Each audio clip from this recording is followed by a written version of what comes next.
Приветствую вас на канале Леонид Программинг. И в сегодняшнем видеоролике мы разберем библиотеку Colorama. Многим из вас уже наверняка надоел стандартный вид текста в консоли, и библиотека Colorama поможет исправить данную проблему.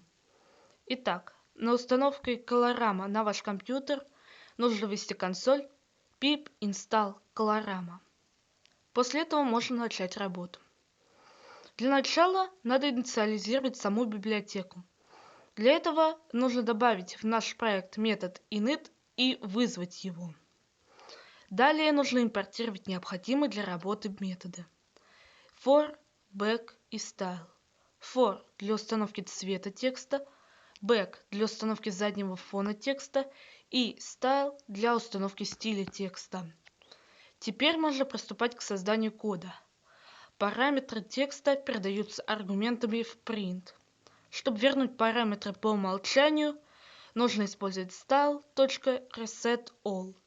Если не указать какой-либо параметр, то опция не изменится. Вот пример использования. Print for.cyan плюс back.red плюс style.pride. В данном примере на голубом фоне будет красный жирный текст Hello. Значения для функций будут приведены на изображении. Так, давайте создадим простую программу с колорамой. Основная задача нашей программы – проверять возраст. Если возраст меньше 18, то программа закрывается.